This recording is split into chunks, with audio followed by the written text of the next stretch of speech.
एक ऐसा विषय जो जरूरत का तो बहुत है लेकिन उस पर चर्चा उतनी ही कम होती है, जिसको लेकर समाज में बहुत भ्रांतियां हैं, जिसको लेकर बाजार में काफी दुकानें भी खुली हुई हैं, जिसको लेकर घर से निकलते ही बाजार जिस भी स्टेशन पर जाएंगे उसको लेकर काफी विज्ञापन भी हमें देखने को मिलते हैं। लेकिन असली समाधान क्या है, असली इलाज क्या है, उसको लेकर बात नहीं होती है। ऐसे में हम आज उसी विषय पर बात करने वाले हैं और उस विषय का नाम है यौन यौन रोगों को लेकर, यौन किस तरीके की पूरी जो चर्चा है उसको लेकर आज हम बात करेंगे डॉक्टर शेख से। शेख साहब हमारे साथ मौजूद हैं। सर, सबसे पहला जो सवाल रहता है लोगों का वो यही कि ये यौन रोग क्या होते हैं। जहाँ तक आपने कहा कि यौन रोग क्या है, तो मैं ख़ास तौर से यौन रोग एक तरीके से तो लोग बाग कम बोलते हैं, लेकिन एक गुप्त रोग के नाम से बहुत ज़्यादा फेमस हैं। वो बीमारियाँ जिनको आदमी बताने में शर्म करता है, संकोच करता है, उन्हीं को गुप्त रोग यानी यौन रोग कहा जाता है। और ख़ास तौर से यौन रोग की अगर परिभाषा करूं मैं अपने लफ्ज़ों में, और 40 साल की चिकित्सा के जो मैंने सेवा की है समाज की, अपने रोगियों की जो सेवा किया, तो ख़ास तौर से यौन रोग में जिस तरीके से कि इम्पोर्टेंसी है यानी नामर्दी है, शीघ्र पतन है, प्रीमेच्योर इजैकुलेशन है, शुक्राणुओं की कमी है, स्वप्न दोष है, शीघ्र पतन है, धातु के रोग है, पेनिस का साइज का कम होना है, हार्मोन्स का अनबैलेंस होना है। और वैसे तो बवासीर भी, क्योंकि बवासीर को भी बताने में लोग बाग शर्म करते हैं, जिनको हो जाती है तो वो नहीं बताते। ये तमाम बीमारियां जो हो जिनको बताने में शर्म महसूस करती हैं, उन्हीं को हम गुप्त रोग की परिभाषा में या श्रेणी में रखते हैं। तो डॉक्टर साहब, अगला मेरा सवाल ये है कि सेक्स को लेकर कई कई सारी जो दवाइयां हैं वो बाज़ारों में उपलब्ध हैं, और सेक्स के समय को लेकर भी काफ़ी सारे लोगों के बीच भ्रांतियां रहती हैं। तो बाज़ारों में जो गोलियां सेक्स को लेकर मिलती हैं वो क्या आम व्यक्ति को लेनी चाहिए। देखिए, बहुत ही अच्छा आपने एक ज़बरदस्त सवाल कहूँगा कि आज देश के अंदर जिस तरीके से भी मेडिकल स्टोर पर हमारे नौजवान यूथ और हर वर्ग के लोग बाग जो सेक्स का आनंद लेना चाहते हैं या अपनी सेक्स क्षमता को बढ़ाना चाहते हैं, तो ख़ास तौर से मेडिकल पे जाते हैं। मैं किसी गोली का नाम नहीं लूँगा, 10 नंबर, 20 नंबर, 50 नंबर, 100 नंबर, ख़ास तौर से नीली पीली तमाम याग्रा व्याग्रा कैवेट्रा तमाम तरह की गोलियां आती हैं। मेरा मानना ये, और मेरी तकरीबन 20 वीडियो इस विषय को लेकर हमारे यूट्यूब चैनल पर पड़ी हुई हैं, डॉक्टर शेख के यूट्यूब चैनल पर पड़ी हुई हैं। मैं अपने दर्शकों को कहना चाहता हूं कि अगर आप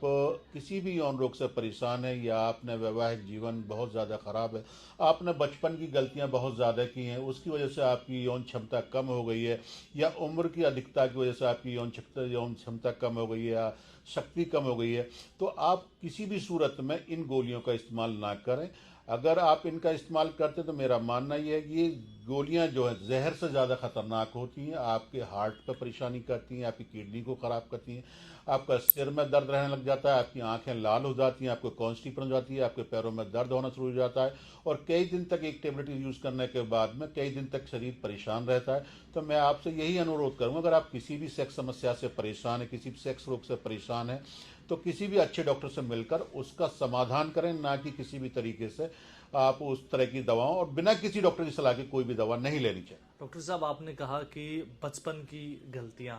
ये वो क्या गलतियां होती हैं, और बचपन में वो कौन सी, जिन गलतियों के बारे में आप कह रहे हैं वो क्या नहीं करनी चाहिए। देखिए, बचपन की गलतियां खास तौर से जो यूथ जिस वक्त 16 से हमारा कोई भी नौजवान बच्चा जब जवान होना शुरू होता है, और जब उसकी उम्र 16 साल की होती है, यानी ये समझ लीजिए कई बार के जब हमारे पेनिस में इरेक्शन आना शुरू हो जाता है, तो बच्चे खास तौर से मास्टरबेट करना शुरू कर देते हैं बहुत ज़्यादा। उन मास्टरबेट उस वक्त उनको ये मालूम नहीं होता है क्या बुरा है या क्या बुरा नहीं है, कैसा करना चाहिए। तो कई बच्चे क्या है, जब इतना मास्टरबेट करते हैं और ख़ास तौर से एकांत ढूंढते हैं कि घर में कोई नहीं है, माँ बाप सो गए हैं, या क्लासरूम में गए तो बाथरूम तलाश करते, एकांत ढूंढने की कोशिश करते हैं, जब भी जैसा मौका मिलता है तो मास्टरबेट करना शुरू कर देते। और मास्टरबेट करने की वजह से होता क्या है कि वो इस तरीके से अपनी लिंग की ताकत को, पेनिस की ताकत वो देखते हैं कि ये हड्डी हो गया, उसको मोड़ते हैं या उल्टे सीधे हाथ से तोड़ते मोड़ते, तो उससे क्या होता है, जो हमारी पेनिस के अंदर की जो नसें होती हैं, वेन होती हैं, धमनियाँ होती हैं, उनके अंदर जो खून का जो संचार होना चाहिए, उनमें क्लॉट्स आ जाते हैं, WBC या प्लाज्मा क्लॉट्स जम जाते हैं। और आगे चल के क्या होता है कि हमारे उन्हीं क्लॉट्स की वजह से ब्लड का जब पूरा संचालन पूरा नहीं होता, पूरा इरेक्शन पूरा नहीं आता पेनिस के अंदर, तो उसी में आदमी को इम्पोर्टेंस होना शुरू हो जाता है, यानी नामर्दी आना शुरू हो जाती है, और उसी की वजह से उनका वैवाहिक जीवन खराब हो जाता है। आपने जिक्र किया नामर्दी का, नपुंसकता का, ये क्या चीज है? नपुंसकता माने क्या देखिए, समझा जाए? नपुंसकता है इरेक्टाइल डिस्फंक्शन। खास तौर से मैं ये कहूँगा कि आदमी कोई भी जब नौजवान पुरुष या नौजवान क्या कोई भी जवान, इसकी उम्र 18 साल से लेकर कोई भी 60 साल 65 साल तक की, जब वो अपनी सहपाठी के साथ, अपनी पत्नी के साथ, जीवन संगनी के साथ या जिस भी फीमेल पार्टनर के साथ इंटरकोर्स करना चाहे, और उस वक्त के उसके गुप्तांग के अंदर जो इरेक्शन आना चाहिए, जो स्टैंड होना चाहिए, जो खड़ा होना चाहिए, जब वो इरेक्शन नहीं आता है तो उसी को नपुंसकता यानी नामर्दी कहा जाता है। आ, जब नामर्दी की बात आती है, इससे जुड़ी हुई और भी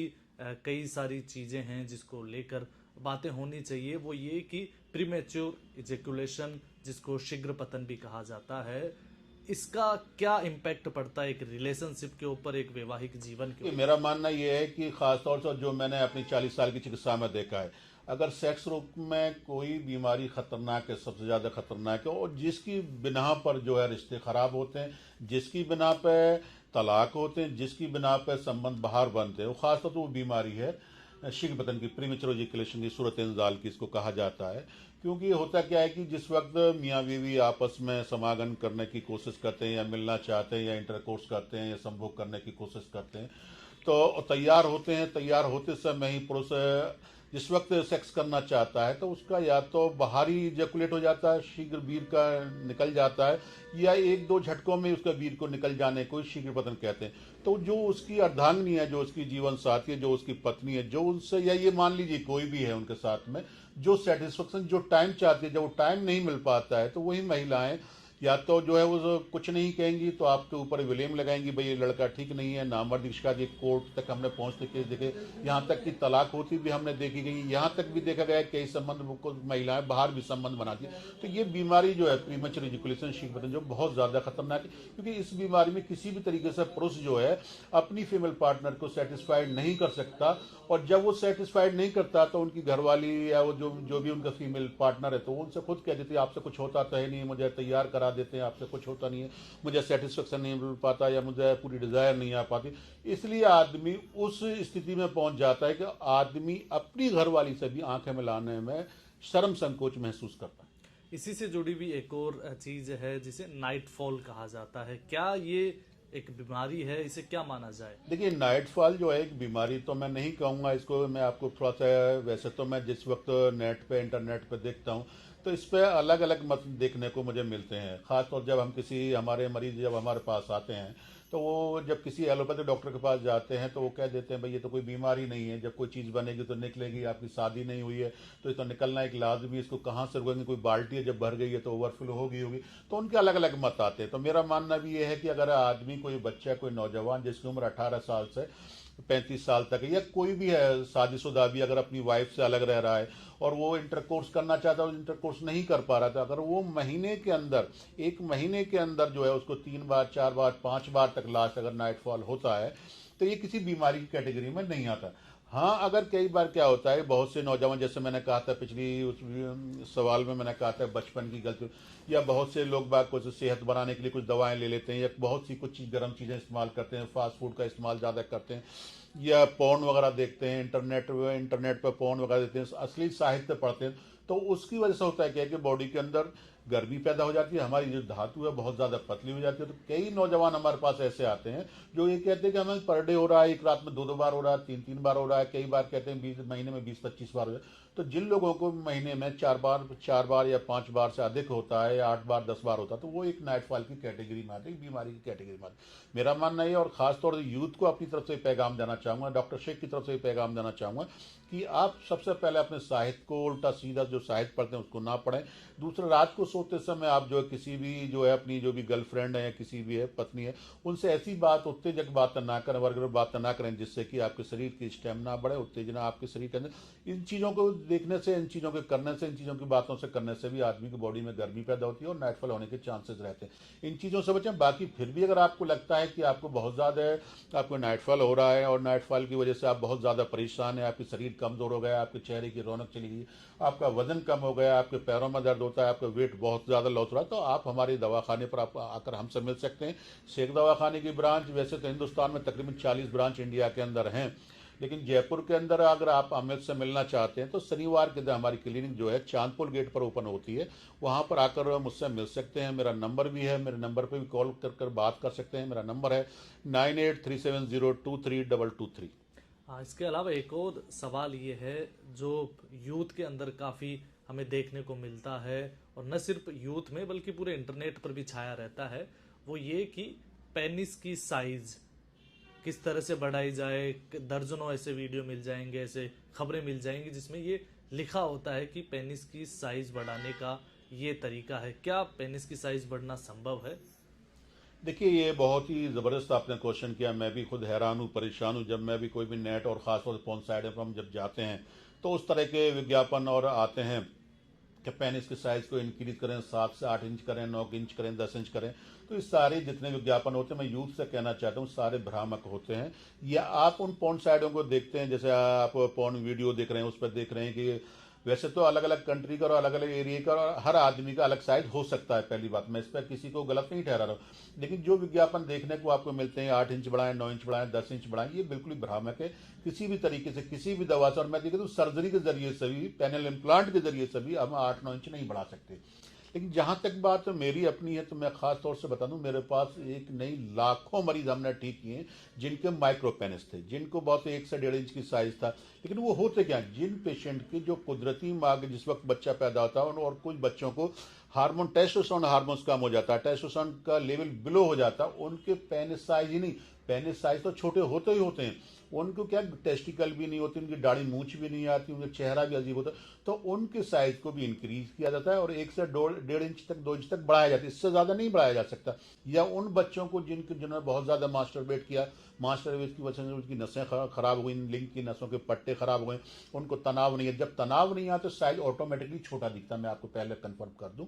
अगर आपको तनाव पूरा आएगा तो आपको साइज भी पूरा नजर आएगा। आप मास्टरबेट को लेकर आपने कहा, तो क्या मास्टरबेट करना गलत है, बुरा है शरीर के लिए, या शरीर के ऊपर क्या ये गलत प्रभाव डालता है? देखिए, मास्टरबेट जैसे खास तौर से मैंने अभी वो मास्टरबेट का एक टॉपिक इस बीच में आ गया था, लेकिन खास तौर से मेरा मानना है, डॉक्टर शेख का मानना ये है, आज आज नहीं, जब से ये दुनिया बनी है, जब से ये मनुष्य बना है, ये हो सकता है उस टाइम पे परसेंटेज कम रही हो। मेरा मानना ये है कि जब आदमी जवान होता है तकरीबन 100 में से 95% आदमी मास्टरबेट करता है। पहली बात तो ये समझ लीजिए। तो दूसरी बात ये है कि मास्टरबेट बुरा नहीं है। मास्टरबेट क्योंकि अगर आदमी उसमें भी, जैसे मैंने आपको नाइटफॉल के बारे में आपसे कहा था कि अलग अलग मत हो सकते हैं, एलोपैथी डॉक्टर्स के अलग मत होते हैं। जैसे ही हम एलोपैथी डॉक्टर के पास जाते हैं तो वो डॉक्टर्स वो ये कहेंगे भाई मास्टरबेट तो हर आदमी करता है, इसमें कोई आप कोई नया काम नहीं कर रहे हैं, और मास्टरबेट से होगा क्या, जो बन रहा है निकालने की, आप अपनी डिजायर को पूरा कर रहे हैं।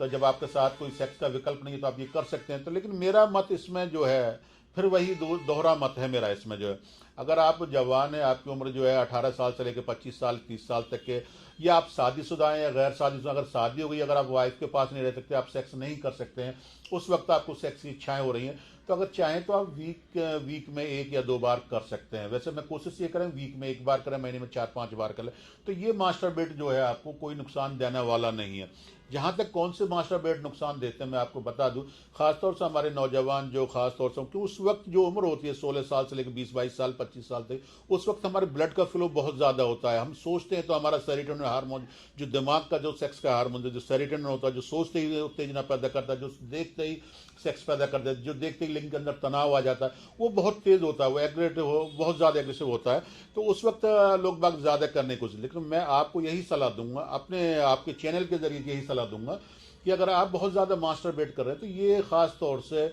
आपकी सेहत के लिए बहुत ज्यादा खतरनाक है। अगर आप महीने में 4 बार कर रहे हैं, 5 बार के, इससे कोई परेशानी नहीं। अगर आप 10 बार कर रहे हैं, 15 बार कर रहे हैं, 20 बार कर रहे हैं, तो इसका मतलब ये है कि आप अपनी धातु की छीड़ता कर रहे हैं। अब यानी ब्रह्मचर्य, जैसे हमारे आयुर्वेद में, आयुर्वेद का डॉक्टर में, ब्रह्मचर्य का एक बहुत ही अपना योगदान है, अपना एक महत्वपूर्ण स्थान है इसका। लेकिन ब्रह्मचर्य खासतौर से आदमी 2 ही वजह से समझता है कि जो आदमी संन्यास ले ले, धर्म की तरफ मुड़ जाए, सिर्फ भगवान का नाम ले, वो ही ब्रह्मचर्य है। तो मेरा मानना यह है कि वो तो एक ब्रह्मचर्य है ही है, उससे आप, क्योंकि आप अपने शरीर को स्वस्थ रख सकते हैं, क्योंकि जो वीर है हमारा, अमृत है, जो शरीर की शक्ति है, ऊर्जा है शरीर की, जो है ओज है शरीर का, इससे चमक आती है, आदमी के अंदर बल पैदा होता है। लेकिन अगर आप जो है अगर आपकी उम्र जो है जैसे मैंने कहा 16 साल से 18, 20, 25, 30 साल तक की है और आपकी शादी नहीं हुई, 3 बार 4 बार करते हैं, कोई दिक्कत नहीं। इससे ज़्यादा बिल्कुल ना करें। उससे भी बड़ा इस चीज़ में एक चीज़ और है, जैसे आपने क्या इसके नुकसान आते हैं, तो मैं नुकसान के बारे में बताऊँ। नुकसान कुछ नहीं होता, नुकसान सिर्फ ये होता है कि जिस वक्त नौजवान सेक्स करता है तो वो मज़े के अंदर इतना मशगूल हो जाता है, इतना मतलब बिजी हो जाता है, उसको इतना आनंद आने लग जाता है, वो फिर ये नहीं सोचता कि मैं किस तरीके से कर रहा हूँ, क्या कर रहा हूँ। तो उसमें होता क्या है कि वो बच्चा जो है अपने पेनिस के साथ खेलना शुरू कर देता है और तरह तरह से वो करता है, बिस्तर पर रगड़ता है, उल्टा लेट जाता है, तकिए पे करता है, हार्ड बेड पे करता है, रगड़ता है, पेनिस को करने की कोशिश करता है। या दूसरी बात जो लिंक को मोड़ने की कोशिश है, मेरे पास कई पेशेंट ऐसे आते हैं कि हमने किसी पाइप में डाले तो उससे मुझे लिंक क्रैक हो गया। तो उस जिस तरीके से उल्टा सीधा या मोड़ने से क्या होता है कि हमारी पैनल फ्रैक्चर होने के चांसेस रह जाते हैं। जब पैनल फ्रैक्चर हो जाता है उसकी वजह से हमारी लिंक की नसें कमजोर हो जाती है, नसों के अंदर ढीलापन आना शुरू हो जाता है, लिंक का साइज, पेनिस का साइज रुक जाता है। अंत में मैं यही कहूंगा, अगर आप इन सब सारी चीज़ों के बारे में ज़्यादा जानना चाहते हैं तो मेरा नंबर ये है 9837023223, या यूट्यूब पर जाकर डॉक्टर शेख के नाम से चैनल है, उसको आप जाकर सर्च कर लिए। और एक मैं आपके चैनल के जरिए एक महत्वपूर्ण अपने ये नौजवान से कहना चाहूँगा कि आप शर्म संकोच के चक्कर में सड़क पर बैठे हुए, सड़क के किनारे बैठे हुए, तंबू लगाकर बैठे हुए, नीम हकीमों के चक्कर में या गलत जानकारी के चक्कर में अपनी उल्टी सीधी दवाओं का इस्तेमाल ना करें। सही इलाज के लिए सही डॉक्टर का चयन करें, जिससे कि आपका सही इलाज हो सके, सही समाधान हो सके और आप हमेशा के लिए ठीक हो सके। बिल्कुल, बहुत बहुत धन्यवाद, आभार डॉक्टर शेख साहब, क्योंकि ये वो ज़रूरी मसले हैं, ज़रूरी चर्चाएं हैं जो समाज में उतनी होती नहीं हैं, इनको लेकर भ्रांतियां हैं। उम्मीद करता हूं कि आपकी भी कई सारी जो भ्रांतियां हैं, कई सारे जो डाउट्स थे वो क्लियर होंगे और किसी भी नीम हकीम या इस तरीके के लोगों के चक्कर में बिल्कुल ना आए। ये वो विषय है जो हालांकि लोग इतना चर्चा नहीं करते, लेकिन फिर भी पढ़े लिखे होने के नाते ही आपकी जिम्मेदारी है कि आप इसको जांच परख कर ही इन सब जो आपके सवाल हैं उनके समाधान की तरफ बढ़ें। धन्यवाद।